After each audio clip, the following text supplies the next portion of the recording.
Today we're gonna go play Torboprop Flight Simulator, guys. Unable to reach you by radio. So Flying at I 1,000 feet. just and guys, I buy these In things every and I direction get to as go far these as the eye can see. decoys.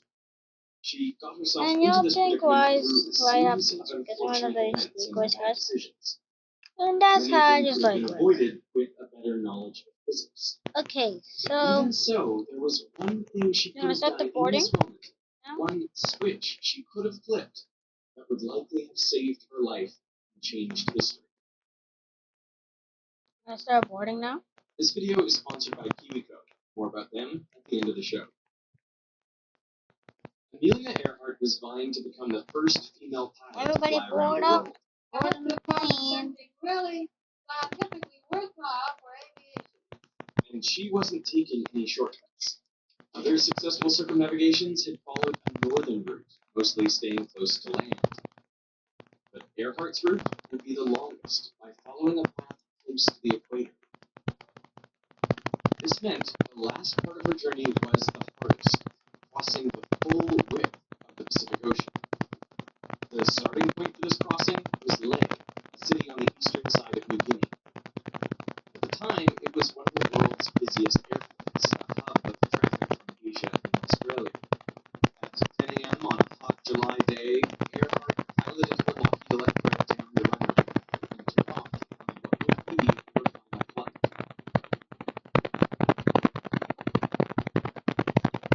The Pacific Ocean is huge. Flashback. Flashback. If you look at the globe from that side, you see almost no land. The problem was, in 1937, most planes could only fly a maximum of Taxi 3,000 coming. kilometers. So Earhart Let's go for did taxi. everything unnecessary for her plane. She ripped out the insulation to reduce weight, but that made the engine noise so overwhelming she had to communicate with her navigator, sitting right beside her, using written notes. She packed almost nothing, telling her husband extra clothes and extra food would have been extra weight and extra work. She replaced the passenger seats with fuel tanks, effectively turning her plane into a flying gas can. But even so, the Electra's maximum range was between 6,600 and 7,200 kilometers in a perfect flight. Just enough to reach Hawaii from Leh, or she might cross the Alps with ship. So Earhart refused to stop and keep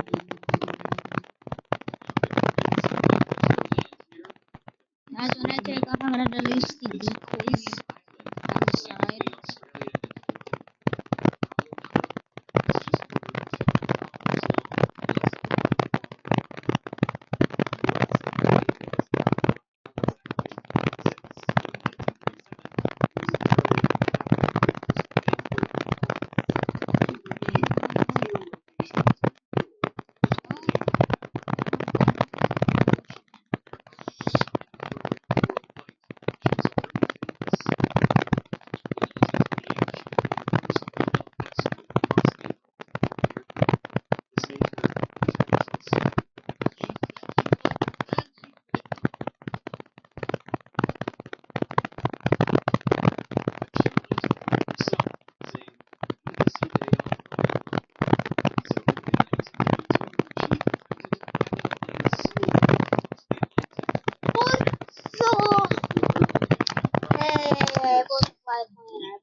Storms, ice, and fog battered her small plane.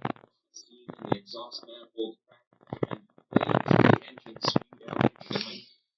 Gas leaked down her neck from a broken tank, and after 14 hours, she landed in a pasture in Northern Ireland. The place was so covered in grease, a farmhand couldn't tell if she was a man or a woman. He asked if she had flown far. From America, she replied.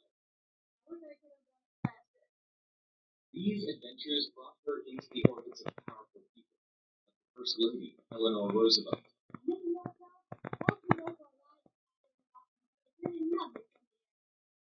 And using her new connections, she lobbied the president to hire her friend, Eugene Vidal, head of the Bureau of Commerce. Vidal had promised Earhart a runway on Howland Island, but red tape stalled progress only months before her planned takeoff. So Earhart wrote directly to President Roosevelt. She explained that the airstrip funds required immediate approval, saying, "Please forgive troublesome female flyer for whom this Howland Island project is key to world flight attendance." The President approved the project 4 days later, and 3 runways were soon cleared. So she had a place to land, but how would she find this tiny speck of an island in a vast ocean? Well, flying with her in the Electra was her navigator, Fred Newman, and he would calculate the flight time. They knew the direction of Howland, so they could use the onboard compass to set their bearing north. They knew their airspeed and could figure out their ground speed by subtracting or adding the wind. Then they could calculate how long it should take to reach the island. This method is known as dead reckoning. But they wouldn't aim directly at the island, because if they did that and they didn't see it at the prescribed time, they wouldn't know in which direction they were off. So instead, they intentionally picked a point either north or south of the island. Let's say they picked south. They estimated the trip would take 18 hours. This will take a while to go all the way to the back, guys. Once they had traveled for the calculated length of time, they could confidently turn north and spot the island. Before takeoff, the ground crew estimated they would encounter a headwind of 24 kilometers per hour. But just 20 minutes after takeoff, Ray radioed Earhart to warn that the headwinds would be stronger. She didn't acknowledge their message. Knowing the correct wind speed was critical because it would affect how long it would take to reach the island. If it took longer, Earhart would have to bring later. So she couldn't rely on dead reckoning alone to reach Howland. As the independent checked their location, Newman would take measurements of the sun, moon, Mom, you watching people flying planes? He had an almanac that listed 58 navigation stars. And the point on Earth, each one would be directly overhead for the day of measurement. They found themselves directly under a navigation star, well, then they would immediately know their position. Generally, they would not be that lucky.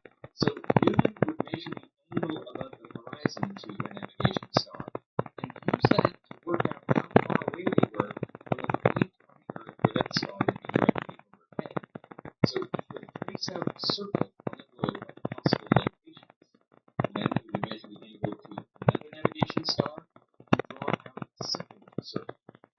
Now they must be at one of these two circle intersections. Normally, the circles were so large that only one of the intersections would be in position. That way, they could continually update their location and adjust their instrument. But even with celestial navigation, errors could occur over long trips. Earlier in the journey, when Earhart crossed the Atlantic, they missed their intended airport in hazy conditions. Newman's calculations were reasonable, but small errors would come off course. Luckily, there were plenty of other places to land safely. The same could not be said for Howland.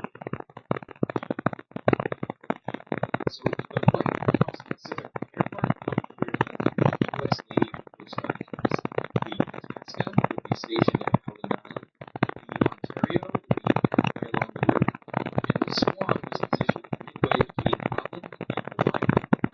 The Itasca would send out smoke signals as Earhart approached to lower spot the island. But what do you do? All ships were ready. And in 1957, radio was still a bigger than ever.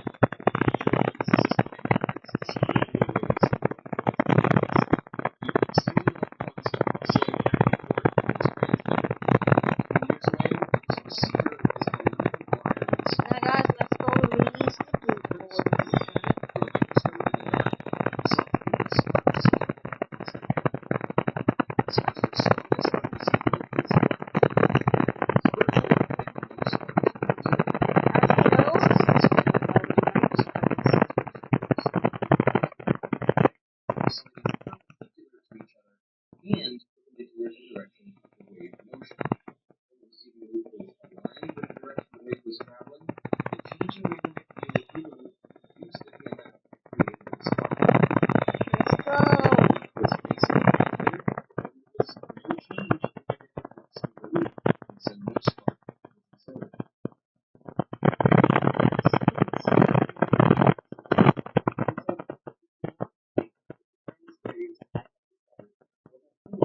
people use radio to send Morse code.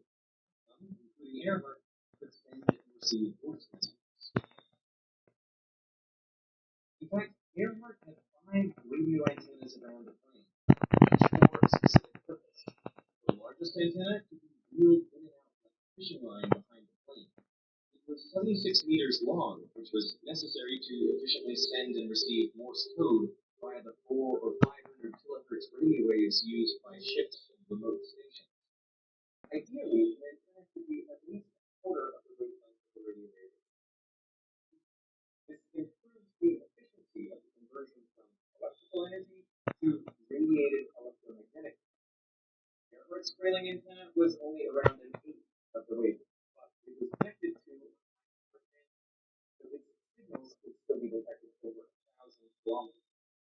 Next were 2 antennas for voice communications on higher frequencies, transmitting the antenna on the roof of the plane, the receiving antenna along its belly. Higher frequencies were useful for 2 reasons. First, they require smaller antennas, which weight better accommodated on small spark. Second, high-frequency radio waves can travel long distances by passing a layer of the atmosphere called the ionosphere. Starting about 50 kilometers above Earth's surface, radiation from the sun splits electrons off molecules, forming a layer of ions and free electrons.